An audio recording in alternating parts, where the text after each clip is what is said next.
नमस्कार दर्शकों, मेरा नाम गौरव अग्रवाल है और आप देख रहे हैं अड़ी। आज के शो की शुरुआत एक कविता से। सड़कों पर निकली जो पीढ़ी नई, उनकी आंखों में चिंगारी है, बूढ़ी सत्ता की दीवारों से टकराने की तैयारी है। और बिल्कुल कुछ ऐसा ही हो रहा है नेपाल की सड़कों पर। नेपाल का युवा, या फिर और स्पेसिफिक कहें तो नेपाल का जेन जी सड़क पर उतर आया है। और कारण है सोशल मीडिया के 26 प्लेटफॉर्म पर बैन और नेपाल की बूढ़ी सरकार में बढ़ता भ्रष्टाचार। और इसीलिए आप ये जो तस्वीरें देख रहे हैं, ये जो तस्वीरें इस वक्त मेरे बगल में आप देख रहे हैं, ये उन युवाओं का आक्रोश है। सरकार के खिलाफ उबाल मार रहा गुस्सा है। ये उन युवाओं का आक्रोश और गुस्सा है जो सरकार के में बढ़ते भ्रष्टाचार को लेकर बहुत ज्यादा चिंतित है। प्रदर्शन के रूप में नेपाल की सड़कों पर यह गुस्सा दिख रहा है। ये तस्वीरें ध्यान से देखते रहिए और देखते रहिए इन प्रदर्शनकारियों की उम्र भी, जिनको जेन जी कहा जा रहा है। कौन है जेन जी, क्या होते हैं जेन जी, ये सब मैं आपको बताऊंगा, लेकिन पहले ये पूरा मामला समझिए। दरअसल आज से 4 दिन पहले नेपाल की सरकार ने फेसबुक, इंस्टाग्राम, व्हाट्सएप और यूट्यूब सहित 26 सोशल मीडिया प्लेटफॉर्म्स को बैन कर दिया। कारण था नेपाल के स्थानीय कानूनों के तहत रजिस्ट्रेशन न कराना, जिसका नेपाल की सुप्रीम कोर्ट ने आदेश दिया था। नेपाल की सरकार ने इन सोशल मीडिया कंपनियों को यह निर्देश दिया था कि 7 दिन के अंदर directive on regulating the use of social media 2023 के अंतर्गत मंत्रालय में रजिस्ट्रेशन करवाएं और स्थानीय कार्यालय भी खोले। लेकिन ऐसा नहीं करने पर इन प्लेटफॉर्म्स को 4 सितंबर को बैन कर दिया गया।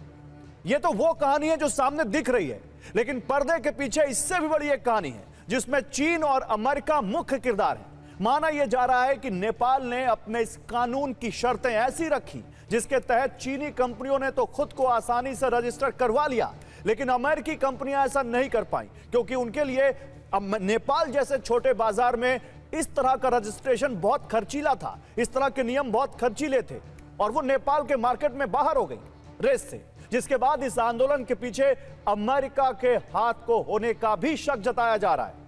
हालांकि आप कह सकते हैं कि यह केवल डिजिटल वॉर नहीं है, यह इकोनॉमिक, इंफ्रा, पॉलिटिकल और स्ट्रेटेजिक वॉर भी है।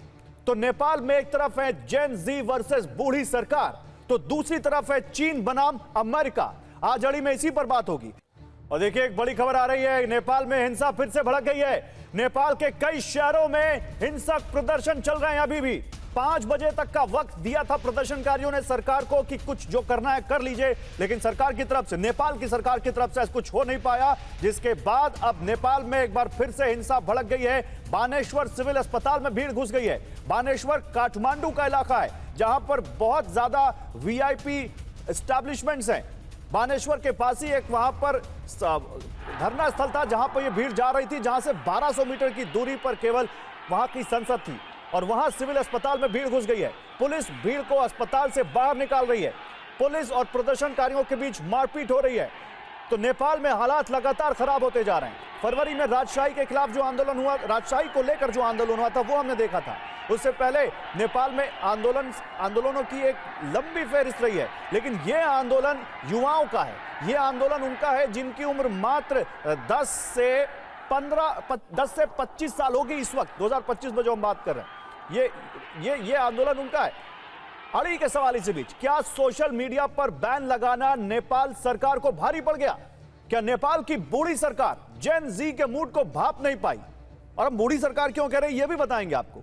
लेकिन इससे बड़ा एक सवाल है, जो सबसे बड़ा सवाल है, क्या नेपाल में हो रहे हिंसक प्रदर्शन के पीछे चीन वर्सेस अमेरिका मेन गेम है?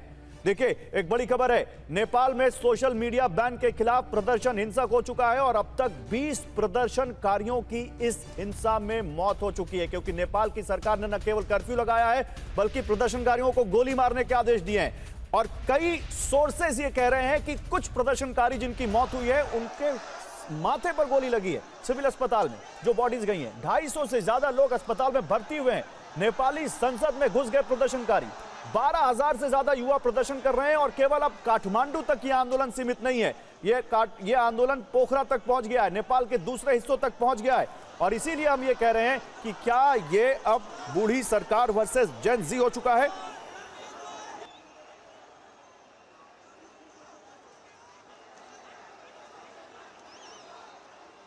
और देखिए, इस पर बात करने के लिए मेरे साथ अमर प्रधान है, जो कि नेपाल के पत्रकार हैं, फॉर्मर न्यूज एंकर हैं, संजय कथुरिया हैं जो कि सोशल मीडिया इन्फ्लुएंसर हैं। मेरे साथ आप देख सकते हैं दीपक वोरा हैं, फॉर्मर एम्बेसडर हमारे साथ जुड़ चुके हैं। मेजर जनरल के सिन्हा हमारे साथ एज डिफेंस एक्सपर्ट जुड़ चुके हैं। मेरे साथ कनिष्क गौर जुड़ने वाले हैं, फाउंडर इंडिया फ्यूचर फाउंडेशन के। और मेरे साथ नेपाल की पॉलिटिक्स में अच्छा खासा दखल रखने वाले भी कुछ खास मेहमान जुड़ेंगे। लेकिन सबसे पहले जनरल सिन्हा, क्या है ये जेन जी वर्सेस बूढ़ी सरकार है या असल में चीन वर्सेस अमेरिका है, क्या है ये? गौरव, जिस तरह से नेपाल के अंदर में ये नहीं कि 21वीं सदी के 2006, 7, 8 से जो चल रही है, जहाँ कम्युनिज्म जो पकड़ ली थी, खास करके चाइना के उनके साथ मेल मिलाप उनका है और टोटल उनका लीनिंग टुवर्ड्स द चाइना है। तो वो बूढ़े लोग ही हैं, चाहे केपी शर्मा ओली हो या प्रचंड हो। वो एक और देखिए जेन जी की जिसकी बात आप कर रहे हैं, जो जनरेशन जूमर कहलाता है, जो कि अभी आप 25 साल तक की उम्र, 45% है वो, 43 से 45% तक। और तकरीबन वहां की जो आबादी है 3 करोड़ की है, 1.4 करोड़ लोग इसके बरखिलाफ हैं। खास करके जो बूढ़े लोग हैं, ये KP Sharma Oli, Prachanda, absolutely they are not a politician at all. वो तो लीनिंग है, एक मोरा है, एक मोल है जो कि चाइना से चलाया हुआ है। तो उसको ये नहीं, मैं इस पर आऊंगा कि वो केपी शर्मा ओली का रोल क्या है इसमें। लेकिन वहां पर एक राष्ट्रीय सुरक्षा परिषद की मीटिंग भी चल रही थी। पीछे अगर उपेंद्र यादव जी जुड़ चुके हो जो कि फॉर्मर डेप्यूटी प्राइम मिनिस्टर है नेपाल के, तो बताइएगा। हम कोशिश कर रहे हैं कि वहां के जो कैबिनेट मिनिस्टर है उनको भी अपने साथ जोड़ें। लेकिन अमर प्रधान हमारे साथ हैं। अमर प्रधान, अभी क्या ताजा अपडेट मिल रहा है आपको और कितना गंभीर आंदोलन है ये? आप नेपाल में बैठे हैं, बताइए जरा।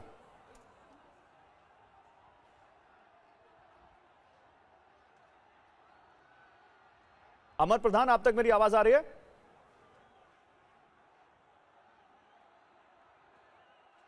अमर प्लीज आप अनम्यूट कीजिए, आपकी आवाज नहीं आ रही है। आपने म्यूट कर रखा अपना स्क्रीन, प्लीज उसे अनम्यूट कीजिए।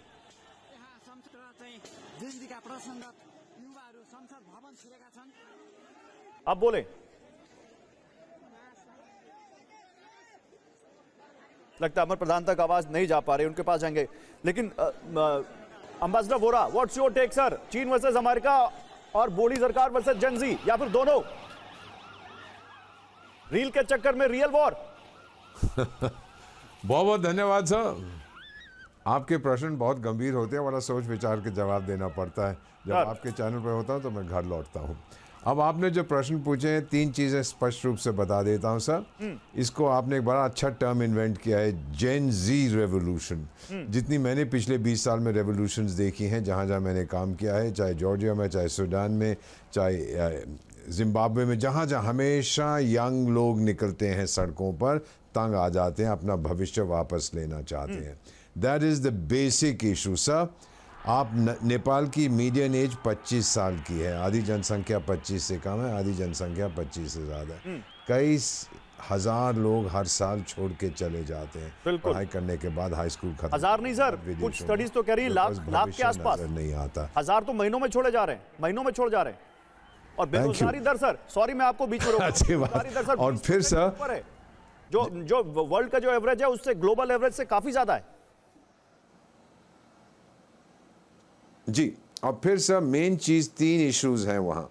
सबसे पहली है करप्शन। सर मैं तो गया हूँ, हाल ही में, ज़्यादा समय नहीं है, वहाँ पर था, मैंने खुद देखा। सरकारी अस्पताल में आपने भर्ती होना है या कुछ ट्रीटमेंट करवानी है, दवाई लेनी है, जो फ्री है घूस खिलाओ। स्कूल में भर्ती होना है, सरकारी स्कूल में जो फ्री है घूस खिलाओ।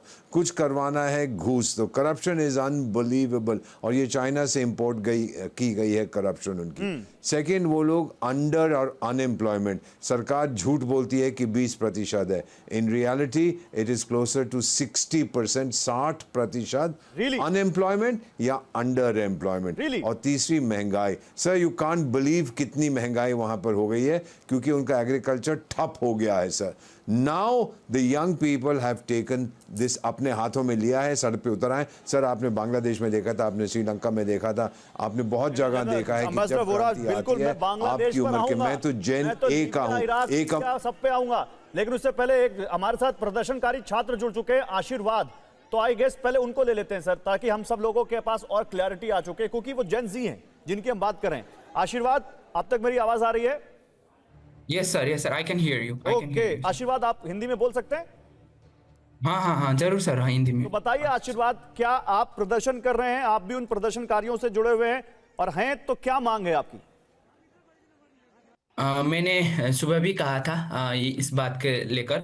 आज जिस तरह कई तरीके से हम लोग युवा लोग आज प्रदर्शन में, प्रोटेस्ट में उतरे हुए हैं, दीपक सर ने भी इंक्लूड किए हुए हैं। पहली नंबर में जिस तरीका से उन लोगों ने सोशल मीडिया को बेवजह बैन किए हुए हैं, और दूसरे में जिस तरीका से नेपाल गवर्नमेंट में करप्शन एकदम हाई हो चुका है, जिस वजह से हर रोज हजारों युवा विदेश पलायन हो रहे हैं। इस बात को हम लोग को बहुत बड़ी समस्या है। और जिस तरीका से युवा चेंज चाहती है, रिवॉल्यूशन चाहती है, उस तरीका से देश में चेंज नहीं हो रही है। As we belong to between India and China, we are very small country, and we youth people thinks that this आशीर्वाद, कि आप रील बनाने के चक्कर में, क्योंकि रील नहीं बना पा रहे, कुछ लोग ये कह रहे हैं इसलिए सड़क पर उतर आए हैं, या आप करप्शन से परेशान हैं इसलिए उतर आए? क्योंकि कहा यह जा रहा है कि 26 ऐप्स हैं जिसमें इंस्टाग्राम है, फेसबुक है, ट्विटर है, व्हाट्सएप है, ये बैन हो गए, इसलिए आप लोग गुस्से में हैं। बताइए आप क्या रियलिटी?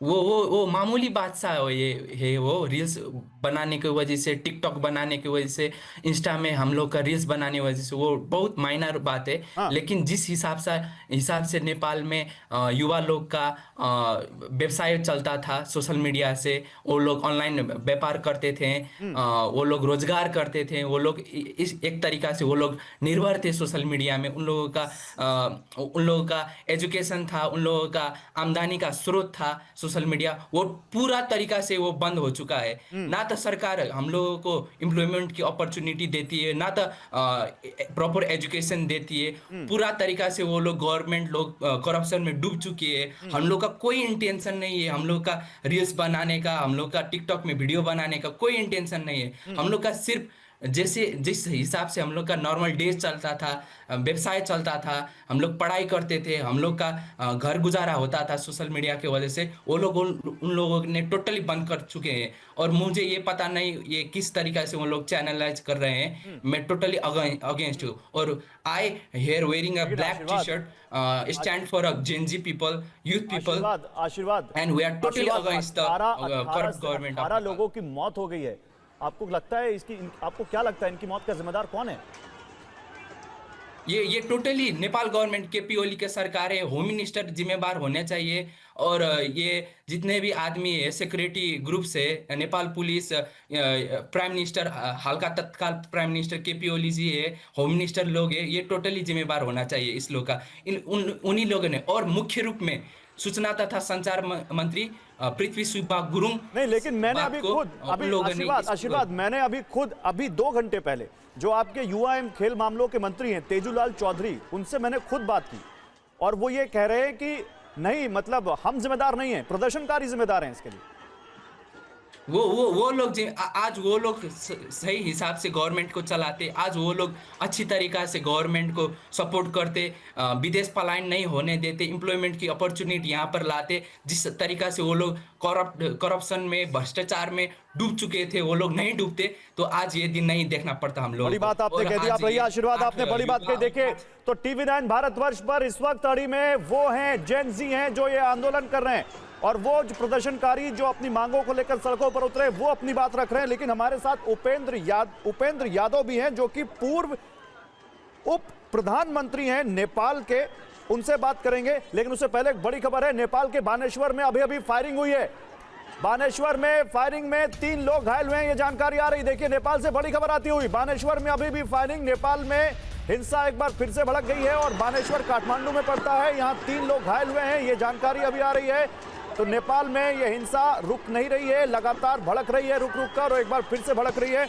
उपेंद्र यादव जी, आप नेपाल की पॉलिटिक्स को समझते हैं, ये छात्रों का गुस्सा इतना कैसे भड़क गया?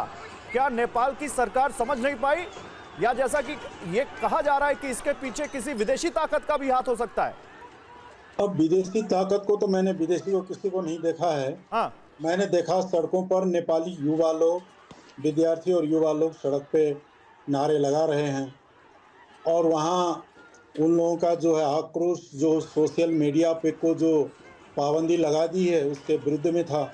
सोशल मीडिया से लाखों युवाओं की रोजी रोटी चलती थी, वो भी खत्म हो गई। और वो आप और सोशल मीडिया का स्वतंत्रता, लोग अपने मौलिक अधिकार, प्रेस स्वतंत्रता, वाक स्वतंत्रता से जोड़ते हैं यहाँ के युवा लोग। इसलिए इसके ऊपर प्रतिबंध लगाना नहीं तो लोकतंत्र केपी पे शर्मा ओली, मैंने एक बयान देखा अभी ये केपी शर्मा ओली का, वो युवाओं को नसीहत दे रहे थे कि तुम लोगों को स्वतंत्रता चाहिए, पहले अपनी सोच तो स्वतंत्र करो, पहले अपनी सोच तो स्वतंत्र करो। वो क्या कह रहे हैं, मतलब वो देखिए, कहना क्या था? सबसे बड़ी बात है कि युवाओं का तो विरोध आक्रोश सरकार की गलत नीति के तहत है। सरकार ने जो सोशल मीडिया को पाबंदी करना लगाना ये गलत नीति थी, गलत निर्णय हो, इसका विरोध में आया। लेकिन राज्य ने विरोध प्रदर्शन को जो है सुरक्षा देके आगे बढ़ाने देना चाहिए था। उसके ऊपर दमन की और गोलियां चलाई, असुर गैस चलाई, देश भर में गोलियां चल रही है, लोगों की मरने की खबर आ रही है। यह कार्य राज्य का जो है वो गलत लेकिन कर रहा है। उपेंद्र यादव जी, अगर कोई कंपनी मेरे देश में काम करना चाहती है तो मेरे देश के कानून के हिसाब से चलेगी ना, या अपना कानून बनाइए ना। कानून कहाँ है आपका? कानून तो पार्लियामेंट में बिल पड़ा हुआ है, उसको पास कीजिए, कानून लाइए, इसके तहत चलाइए। लेकिन जो युवा लोगों को गोली चला करके उनको मार करके कानून बनती है क्या? अच्छा ठीक है। अमर, आपको मेरी आवाज आ रही है? अमर प्रधान। Yes, sir, I can hear you. अमर, अब आप बताइए। देखिए, यहाँ पर एक तरफ प्रदर्शनकारी हैं, एक तरफ यहाँ पर पॉलिटिशियन है, और बीच में हम और आप जैसे जर्नलिस्ट हैं जो इसको बड़ी न्यूट्रली कवर कर रहे हैं। आपको क्या लगता है सबसे बड़ा तरीका क्या है, सबसे बड़ा कारण क्या है? भ्रष्टाचार है, बेरोजगारी है, विदेशी इन्फ्लुएंस है, या फिर ये सोशल मीडिया ही मेन रीजन है? क्या लगता है, क्या हो गया ये जो इतना भड़क गया ये युवा? सबसे पहले मैं नमस्कार करना चाहता हूँ नेपाल से। जी नमस्कार। सभी लोग, ये जनरेशन जी का जो ये आंदोलन हुआ है, ये जनरेशन जी का आंदोलन ये ऐसे ही शुरू नहीं हुआ है। ये जो हम लोग बोलते हैं ना, वो सिमरिंग डिस्कंटेंट जो बोलते हैं, बहुत आगे से ये चल रहा था। ये डिस्कंटेंट, ग्रीवेंसेस, और ये जो आंदोलन जनरेशन जी ने शुरुआत की थी, वो आंदोलन शुद्ध रूप से ये करप्शन के खिलाफ था। अच्छा। बैड गवर्नेंस के खिलाफ था, जो एनार्की चल रहा है देश में उसके खिलाफ था। पर ये एक हफ्ता पहले जब सरकार ने इसके चलते, ये सब ग्रीवेंसेस के चलते, जब एक हफ्ता पहले जब सरकार ने ये घोषणा कर दी कि ये सब सोशल मीडिया ये लोग बैन कर रहे हैं, सोशल मीडिया ये जो बंदिश लगा रहे हैं, इससे ये जो जनरेशन जी है वो लोग सब भड़क गए। क्योंकि ये बहुत सारे लोग जनरेशन जी को बिलोंग करते हुए, वो बहुत सारे लोग ये सोशल मीडिया में बहुत किस्म से, बहुत तरीके से वो लोग खाबत हैं। सो ये केपी शर्मा ओली का गवर्नमेंट, तो आपको लगता है कि ये सरकार जो है ये भाप नहीं पाई, सरकार से गलती हो गई, ये सरकार मूड नहीं भाप पाई अपने देश के युवाओं का, या आपको लगता है सरकार ने सही किया? ये जो आज ये बर्बर दमन हुआ है सरकार की तरफ से, हाँ, ये ऑफिशियली 15 लोगों की मौत हुई ऑफिशियली डाटा, पर उससे बहुत ज्यादा अनआधिकारिक, अनऑथराइज्ड सोर्सेज जो हम बोलते हैं, उसके अनुसार बहुत ज्यादा लोगों की मृत्यु हुई। आज करीब 20 लोगों की मृत्यु हुई, ऐसी खबरें हम लोगों को आ रही है। so तो ये जो बर्बर आज हुई है, जो ये जनरेशन जी का बर्बर जो हुआ है, हाँ। ये हमको कुछ ये हिस्ट्री में हमें ले जाता है। जो स्टूडेंट को तियानमेन स्क्वायर, चाइना में जो तियानमेन स्क्वायर में, ये आपने बड़ा लिंक मुझे दे दिया। आप कह रहे हैं कि ये जो हुआ है नेपाल में, ये चीन के तियानमेन स्क्वायर जैसा है, जहां पर छात्रों के एक आंदोलन को कुचलने के लिए वहां पर छात्रों पर टैंक चलवा दिए थे चाइना ने, ये वैसा है? आप ये कह रहे हैं? यस। और जो ग्वांगजू में, साउथ कोरिया के ग्वांगजू में 1980 में भी कुछ ऐसे ही कुछ हालात हुए थे। ईरान में 1990 में भी कुछ ऐसे हालात हुए। ये तो बहुत बड़ी लकीर खींच दी है यहाँ पर कनिष्क। ये जो अमर प्रधान ने बहुत बड़ी लकीर खींच दी है, तियानमेन स्क्वायर से इसको जोड़ दिया है। मेरा अगला क्वेश्चन ही नहीं था। आप चाइना की कंपनियां रजिस्टर कर लेती हैं, अमेरिका की कंपनियां रजिस्टर नहीं कर पाती हैं, ये क्या हो रहा है कनिष्क? क्या नेपाल बांग्लादेश पार्ट 2 बन रहा है? जैसे छात्रों के आंदोलन के पीछे वहां भी बाद में खबर आती है कि अमेरिका से इन्फ्लुएंस था, बाद में सोर्सेस के हवाले से पता चलता है कि अमेरिका ने कहीं ना कहीं बांग्लादेश में अनरेस्ट को ज्यादा हवा दी। क्या यहां भी वही दिख रहा है, ये पार्ट 2 है? जी देखिए, समझने की जरूरत है कि आज की तारीख में जो सोशल मीडिया है वो आमदनी का भी जरिया है। और नेपाल जैसे देश में जहाँ पे बहुत ज्यादा जॉब्स नहीं है, बहुत ज्यादा अनएम्प्लॉयमेंट की स्थिति है और सरकार हस्तक्षेप करके कोई नया तरीका नहीं निकाल पा रही है जॉब्स क्रिएट करने का, तो सोशल मीडिया भी एक माध्यम बन चुका है जो एम्प्लॉयमेंट क्रिएट कर रहा है। सिर्फ रील बनाने तक सीमित नहीं है। बहुत सारे ऐसे लोग हैं जो अपने प्रोडक्ट्स को सोशल मीडिया के माध्यम से, चाहे इंस्टाग्राम चाहे फेसबुक के माध्यम से, बाकी दुनिया के देशों में एक्सपोर्ट करते हैं या लोकली चीजों को बेचते हैं और एप्स के जरिए बहुत सारा सामान खरीदा और बेचा जाता है और ऑनलाइन पेमेंट्स भी की जाती हैं इन एप्स के द्वारा। अगर आप आज की तारीख में इन एप्स को सडनली बंद कर देंगे, बट कनिष्ठ फिर वही बात है, अगर सुप्रीम कोर्ट कुछ आदेश देगा जैसा कि नेपाल की सुप्रीम कोर्ट ने दिया, तो किसी भी देश की सरकार तो उस आदेश का पालन करेगी ना? नहीं, आदेश का पालन करेगी पर समय देके करे। अगर आप आज की तारीख में सोशल मीडिया को बिल्कुल बंद कर देंगे तो इकोनॉमिक इंपैक्ट तो उसका आएगा, जिसकी वजह से भूखमरी हो सकती है, जिसकी वजह से आम आदमी को दिक्कत हो सकती है। जो यूथ है जो सोशल मीडिया का इस्तेमाल करके एम्प्लॉयमेंट आई गेस आशीर्वाद कुछ इसमें ऐड ऑन करना चाह रहे हैं। आशीर्वाद बोलिए, फिर मैं आ जाऊंगा संजय कथुरिया के पास। आशीर्वाद बोलिए, क्या कह रहे हैं इस तरीका से आप लोगों ने बोला है, सुप्रीम कोर्ट ने ये डिसाइड किया है। नेपाल गवर्नमेंट के जितने भी बड़े पॉलिटिशियन है वो लोगों ने खरीद लिया है वो सुप्रीम कोर्ट लोग को और जुडिशरी वाला पीपल को। वो लोग जो जिस तरीका से डिसीजन चाहते हैं वो लोग वही डिसीजन अपने ऊपर लाते हैं। वो लोग पूरी तरीका से चैनलाइज हो गए, जुडिशरी हो गई, पुलिस वाली बात हो गई, ये इलेक्शन कमीशन वाली बात हो गई, वो लोग पूरे तरीका से पॉलिटिकली चैनलाइज होते हैं वो लोग। और यहाँ पर जेंजी लोग और युवा लोग सिर्फ एक पुतले के तरीका से, वो लोग पॉपेट के तरीका से चलाते हैं। जुडिशरी लोग, ये जितने भी बड़े बड़े न्यायाधीश है, बड़े बड़े आदमी है, वो लोग सिर्फ सभी लोग पॉलिटिशियन के हिसाब से चलते हैं। उसमें इंडिया वाले, चाइना वाले, यूएसए वाले उसमें फाइनेंशियली हो, नहीं बिल्कुल बिल्कुल, आप जो कह रहे हैं वो वैसे कुछ केस स्टडीज हैं। जैसे दो केस स्टडी तो मैं बताना चाहता हूं, आप लोग ज्यादा बताएंगे। एक आपके यहाँ ललिता निवास घोटाले में संरक्षण का आरोप लगा था, जहां पर सुप्रीम कोर्ट के न्यायाधीश और यूएमएल उपाध्यक्ष के बेटे के खिलाफ भ्रष्टाचार की जांच से सीआईए को रोकने का निर्देश दिया गया था और ये इसको जवाबदेही का आगाज बताया गया। मतलब बताया गया कि इसमें कोई जवाबदेही नहीं थी सरकार की। दूसरा, जनवरी 2025 में ओली सरकार ने एक अध्यादेश के जरिए 29 कानूनों में ऐसे बदलाव किए जिससे कोचिंग कानूनी सीमाएं दरकिनार हो सके और इस कदम को सुप्रीम कोर्ट के आदेश को ठेंगा दिखाने वाला करार दिया गया था। उपेंद्र जी, आपसे चाहूंगा, ये सुप्रीम कोर्ट का जो बात के ऊपर जो को लेकर जो बहुत यहां पर सनसनीखेज आरोप लगा रहे हैं, आशीर्वाद, इस पर आपका क्या कहना है? देखिए, सुप्रीम कोर्ट का आदेश ऐसा नहीं था। सुप्रीम कोर्ट ने कहा आप कानून बनाओ और रेगुलेट करो। सुप्रीम कोर्ट ने नहीं कहा कि सोशल मीडिया को बैन करो। और कानून बनाने के लिए बिल अभी पार्लियामेंट में है, तो कानून बना ही नहीं है और लोग तो फिर रेगुलेट कैसे होगी? नहीं तो फिर ये जो 2023 का कानून है, लगाना नहीं है। ये जो 2023 का कानून है, ये कैसा कानून है? ये कहा गया कि 7 दिन का रजिस्टर करो, अपना एक ऑफिस खोलो, अपना एक शिकायत करने के लिए आदमी। कानून सुप्रीम कोर्ट ने कहा कि कानून बना करके रेगुलेट करो। आपने कहा रजिस्टर करो, 7 दिन का टाइम दे रजिस्टर करो, लेकिन इसके मतलब तो रजिस्टर तो होता रहेगा, लेकिन बैन करने का जो कार्य किया वो तो गलत किया है। सुप्रीम कोर्ट तो नहीं कहा जो बैन कर दो सबको, सारा सोशल मीडिया को। चलिए, मैं अब सोशल मीडिया से जुड़े जो हमारे साथ संजय कथुरिया है, सोशल मीडिया को बहुत अच्छे से समझते हैं, उनके पास जाऊंगा। संजय, ओके सर, आता हूं। संजय, क्योंकि आप सोशल मीडिया के एक बड़े इन्फ्लुएंसर हैं हमारे देश के, क्योंकि आप समझते हैं कि सोशल मीडिया कितना बड़ा रोल प्ले करता है। ये जो जेन ज़ी सड़क पर उतरा है, जैसा कि हमारे पैनलिस्ट कह रहे हैं कि केवल रील बनाने के चक्कर में नहीं उतरा है, सोशल मीडिया से बहुत पॉजिटिव काम वो करते हैं जो अब नहीं कर पा रहे हैं।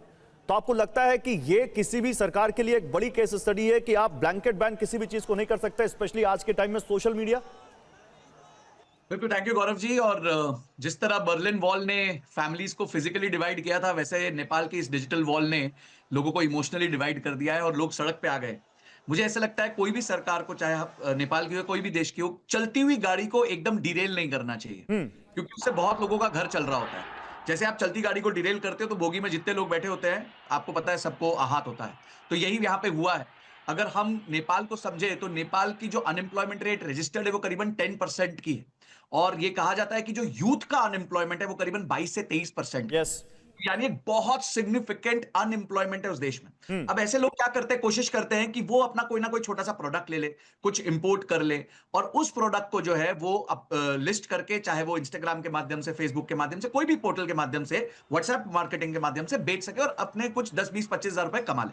लोगों को सिर्फ एक ही बाहरी दुनिया दिखती है कि लोग वहां रीले बना रहे हैं और मस्ती कर रहे हैं, पर उसके पीछे आज के दिन नेपाल में करीबन करीबन $1 बिलियन से ज्यादा का ई कॉमर्स चल रहा है। Really? और उस $1 बिलियन के ई कॉमर्स की रीढ़ की हड्डी जो है वो ये सारे 26 प्लेटफॉर्म जैसे कि Facebook, Instagram, WhatsApp, YouTube, Reddit, X, LinkedIn, Snapchat, Pinterest, Threads, WeChat, Quora, ये सारे जितने बैन किए गए वही हैं। और इस टाइम पे हम जानते हैं सिर्फ टिकटॉक, वाइबर, निम्बस, वीटॉक, टेलीग्राम और ये कुछ 5-6 ही। बट देन अगेन एक बड़ा स्ट्रेंज सा मेरे साथ अभी हुआ। आशीर्वाद में आपके पास आ रहा हूं, दीपक सर और जनरल सिन्हा। आशीर्वाद, मेरे साथ बड़ा स्ट्रेंज हुआ। मैंने जो अभी आपके यूथ एंड स्पोर्ट्स मिनिस्टर से बात की वो तो व्हाट्सएप पे की, और 4 बजे व्हाट्सएप पे कॉल पे बात की उन्होंने मुझसे। वही तो, वो हम लोग को भी समझ नहीं आ रहे। पॉलिटिशियन लोग, केपी ओली और दूसरे पॉलिटिशियन लोग, वो लोग, this people can use the social media in a very easy way, but this general people, we general Gen Z people really cannot use the social media like WhatsApp, Facebook, Instagram, others, and we are so amazed that how these people are using social media in their phone. और ये ताजुब की बात है, वो लोग कैसे चला रहे हैं, और ये दुख, ये गरीब लोग और जेंजी लोग और ये जो पर्सन है वो लोग कैसे दुख भोग रहे हैं। ये बड़ी ताजुब की बात है हम लोग के लिए। ठीक है जनरल सिन्हा, मैं आपके पास आऊंगा। जनरल सिन्हा, हमने पूरी केस स्टडी देख ली यहाँ पर। हमने देख लिया कि वहाँ पर जेनजी क्या कह रहा है। It's not about only social media. हमने देखा कि वहाँ पे फॉर्मर डेप्यूटी प्राइम मिनिस्टर क्या कह रहे हैं कि कैसे सरकार बहुत डिक्टेटरशिप के वे में यहाँ पर सरकार चला रही है। तो क्या यहाँ पर this is the perfect case for country like America, जिसने इराक, लीबिया, सीरिया, बांग्लादेश, जहां पर वो जो ग्राउंड पर गुस्सा है उसको आगे बढ़ाकर अपने हित साधे हैं? क्या ये वही हो रहा है? देखिए, इसको आप नकारा तो नहीं कर सकते हैं। हाँ। This is a highly possibility, हाँ। क्योंकि अमेरिका पहले भी बहुत ज़्यादा एक्टिव रहा है, इन देशों में रहता है। दूसरा जो पक्ष आपको दिखाई दे रहा है, खास करके इतने बड़े यूथ को, और वो तकरीबन हाफ है, यदि आप देखिएगा, उनको इन्फ्लुएंस कैसे करेगा? तो उसके अपने ऐप्स हैं उनके साथ, क्योंकि वहाँ से पकड़ बहुत ज़्यादा है। देखिए, आपने ही बताया कितने लोग नेपाल से एवरी मंथ निकलते हैं, और देखिए यहाँ तक यूक्रेन वॉर में जाते हैं, क्योंकि वहाँ पर जो चीज़ें हैं, पहले तो भारत में आते थे, हमारे मिलिट्री में ज़्यादा उनका था योगदान, उनका योगदान था ब्रिटिश के अंदर में, तो एक डिसिप्लिन थी, डिसिप्लिन के अंदर रहते थे। आज का यूथ जो है वहाँ पर, उनके सपने बड़े हैं। तो देखिए, आप जब कहते हैं कि एक सिमरिंग डिस्कंटेंट चल रहा था वहाँ पर, करप्शंस हैं, और आपको ये पता है, ये जो सरकार आई है, खास करके 2017 से आप देखते हैं केपी शर्मा ओली या प्रचंड की ये जब चलती रहती है, ये पूरा का पूरा चाइना से चलता हुआ इनका ये है, तो ये भी आपका मिक्स है। तो ये सारे जो चीज़ें आप देखते हैं, केवल नहीं कि सोशल मीडिया के कारण ये हो चुका है, या जेनजी ने, उसमें बहुत लोग शामिल हैं। देखिए, इसी बीच एक बड़ी खबर आ रही है नेपाल से। बड़ी खबर है, नेपाल में मौत का आंकड़ा बढ़ गया है। प्रदर्शन में अब तक 20 प्रदर्शनकारियों की मौत हो चुकी है। बहुत दुखद है, लेकिन 20 प्रदर्शनकारियों की मौत की खबर है। आंकड़ा लगातार बढ़ता हुआ, 250 से ज्यादा लोग अस्पतालों में भर्ती हैं, ये भी जानकारी आज सामने आ रही है। तो नेपाल में प्रदर्शनकारियों की मौत का आंकड़ा लगातार बढ़ रहा है, और अगर ये जेनजी हैं तो बहुत दुखद है, क्योंकि युवा देश का भविष्य होता है, और भविष्य इस तरह से सड़क पर उतर आए तो उस सरकार पर सवाल तो उठते ही हैं। ये लाइव तस्वीरें इस वक्त हम आपको दिखा रहे हैं। देखिए कैसे सड़कों पर आगजनी की गई है, गाड़ियां जल रही हैं धू-धू करके। वहां पर आपको जेनजी दिख रहा है, युवा दिख रहा है, जो अपनी मांगों को लेकर सड़क पर उतरा हुआ है, सरकार के भ्रष्टाचार के खिलाफ सड़क पर उतरा हुआ है, अपने अधिकार को लेकर सड़क पर उतरा हुआ है, और इसी में कुछ लोग हैं जिन्होंने अपनी जान भी गंवाई है। लेकिन जनरल सिन्हा जो कह रहे हैं उसी बात को आगे बढ़ाते हुए एम्बेसडर वोरा, मेरे पास एक डेटा है। चाइना नेपाल में एफडीआई और नेपाल को एक्सपोर्ट करने के मामले में सबसे बड़ा प्लेयर बन चुका है। बीट सीमेंट या हाइड्रो पावर या फिर इंफ्रास्ट्रक्चर जैसे हवाई अड्डा जैसे कुछ बड़ी बड़ी परियोजनाएं। एक दूसरा, चाइना के जो नेपाल के जो वरिष्ठ सैन्य अधिकारी हैं वो पीएलए की एकेडमीज में शिक्षा प्राप्त कर चुके हैं, जिससे चीन का प्रभाव वहां पड़ रहा है। दो, तीसरा, सैन्य सहयोग में चीन ने नेपाल को $32 मिलियन से अधिक के हथियार और उपकरण मुहैया कराए हैं, और अभी कल से नेपाल और चीन का एक 10 दिनों का ज्वाइंट वॉर एक्सरसाइज भी शुरू होने जा रहा है। तो क्या ये और हमने देखा था 2020 में सर, चीन की राजदूत कैसे कम्युनिस्ट पार्टी में मेल मिलाप करवा रही थी, जब वहां पे एक पॉलिटिकल फ्रेगमेंटेशन शुरू हुआ था या फ्रिक्शन शुरू हुआ था वहां पर। तो क्या ये चीन, और जैसा कि जानकारी है भी कि मैंडारिन सिखाने वाले स्कूलों की तादाद भी चीन में नेपाल में बहुत बढ़ती जा रही है, तो क्या ये चीन का बढ़ता हुआ इन्फ्लुएंस है जिसने अमेरिका को यह मौका दिया कि यहां पर आए और उसके खिलाफ कुछ ऐसा करे जो यहां पे अब हो रहा है? सर ये बहुत इंटरेस्टिंग चीज़ है जो आपने कही है। सबसे पहले मैं with the due apologies to my Chinese friends कह देता हूँ कि चीन की सरकार बेवकूफ़ है। जब आप जाते हो, आपने कोई वहाँ इन्वेस्टमेंट नहीं किया, आपने लोन्स दिए हैं नेपाल को, उनका डेट आपने बढ़ा दिया है, और इतना बड़ा आपने काठमांडू एयरपोर्ट को मॉडर्नाइज कर दिया, उसके साथ कुछ और बनाया। क्या जहाज़ वहाज़ कोई वहाँ उतरता नहीं है? ये टोटा फोटा जो श्रीलंकन में, same story. Secondly sir, take it from me, हो सकता है कि इस समय कम्युनिस्ट सरकार हो, लेकिन नेपाल के जो 20, 30, 40 साल की उम्र के लोग हैं उनको याद है कि जब माओइस्ट इंसर्जेंसी हुई थी, 10 साल चली थी सर, नेपाल ख़त्म हो रहा था, आग लगी हुई थी। उनको याद है कि कम्युनिस्ट लोगों ने, ये प्रचंड साहब की जो पार्टी थी, और क्या क्या उन्होंने किया था, दे हैवंट फॉरगॉटन दैट। ये सेकंड थिंग। थर्ड सर, जो मैं आपको बता देता हूँ, मेरा अपना मानना है, बाय द वे, ये सोशल मीडिया की जो आपने बात की अर्निंग की, अभी मुझे खबर आई है सर, अगेन ऑन व्हाट्सएप, देखिए अभी जिक्र हो रहा था कि व्हाट्सएप चल रहा है, शायद virtual private network. Elon Musk जो है, वो एक्स वाला जो मालिक है, उसने कहा है इतना भ्रष्टाचार है नेपाल में कि हम वहां रजिस्टर नहीं करेंगे, हमें रजिस्टर करने नहीं दे रहे थे, पैसे मांग रहे थे। अब सही है कि नहीं, आई डोंट नो, ये मेरे पास अभी खबर आई है। So it's a volatile combination sir, unemployment, under employment, corruption, soaring prices, सब मिला के इसका फायदा कौन उठाना चाहता है? चीन तो पूरी कोशिश कर रहा है, लेकिन sir the Nepalese don't like communism, ये मैं आपको स्पष्ट रूप में तो कई बार बट देन आप क्योंकि पसंद नहीं करते, टॉलरेट करते हैं, कोशिश की थी कि कैन वी से इट बांग्लादेश पार्ट 2, या प्रीमेच्योर होगा भी कहना? नहीं sir, not at all sir, नहीं होगा सर। वो आतंकिस्तान जितने मर्जी कोशिश कर ले, Nepalese young people, they like democracy and they love India. सीधी बात है sir, they like to be like us, वो हमारी तरह होना चाहिए। पर कैपिटा $1500 है साल की, हमारी जो है 3000 है। They look on India as a role model. ये सब कहने की बातें होती हैं सर, रियलिटी इज नहीं, मैं उसके सिलसिले में नहीं कह रहा था कि ये सत्ता ही बदल जाएगी, मैं तो ये कह रहा था कि क्या ये छात्रों का आंदोलन है, वहां भी छात्रों का आंदोलन था, फिर वहां पर रिजीम चेंज हो गई, क्या इस छात्रों के आंदोलन के पीछे भी कोई विदेशी ताकत का हाथ हो सकता है? छात्र उसको लीड कर रहे हैं। हाँ सर, ये इस समय कहना मुश्किल है। जो इन्फॉर्मेशन मेरे पास है, ये छात्रों का आंदोलन है, स्पॉन्टेनियस पूरी तरह से नहीं था, क्योंकि वो क्रोबार और हथौड़े लेके गए थे, पार्लियामेंट की दीवारें तोड़ के अंदर चले गए थे। शुरुआत बिल्कुल पीसफुल थी, फिर भड़का। इसका मतलब कुछ मैं जनरल सिन्हा आपके पास आ रहा हूँ, पॉलिटिकल पार्टीज इसमें कूद पड़े। मैं जनरल सिन्हा आपके पास आ रहा हूं। एक आशीर्वाद से बात कर लेते हैं। आशीर्वाद, देखिए आप ही के आंदोलन के बारे में बात हो रही है, आपके आंदोलन का लीडर कौन है, कैसे आप लोग यहां पर आए, क्या आप लोगों ने क्या इसका कोई प्लान बनाया था? क्योंकि अब ये काठमांडू तक लिमिटेड नहीं है, पूरे देश में आपके फैल चुका है, और आप लोग कैसे सरकार से बात करेंगे अगर सरकार बात करेगी तो? Definitely we do not have individual leader here, हम लोग एक ग्रुप है ना, और जनरली जेनजी पीपल, हम लोगों ने जिस तरीका से सोशल मीडिया चल रहा था थोड़ा बहुत उसमें डाले। अब वक्त आ चुकी है देश को दिखाने के लिए, जेनजी जनरेशन भी इस नेपाल में एक्टिव है, और हमारा कोई इंडिविजुअल लीडर नहीं है। और हम लोग का यही कॉन्सेप्ट है कि जिस तरीका से ये अभी का गवर्नमेंट करप्ट हिसाब से चल रही है, और ये थ्री ग्रेट बिग लीडर प्रचंड साहब, केपी ओली साहब और शेर बहादुर देवा जी म्यूजिकल चेयर खेल रहे हैं प्राइम मिनिस्टर वाली, उससे हम लोग तंग हो चुके हैं। अब हमें नहीं चाहिए, हम लोग किसी से बात नहीं करने वाले अब ये होने के लिए। हम नहीं लोग तो फिर सोल्यूशन क्या है इसका आशीर्वाद? अगर आप बात नहीं करेंगे तो आप कैसे, सोल्यूशन क्या है आपका, फिर आप क्या चाहते हैं? We have young leaders here. We have young leaders here in Nepal. हम लोग उनको अप्रोच करेंगे आगे आने के लिए, कंट्री चलाने के लिए उन लोगों को अप्रोच करेंगे।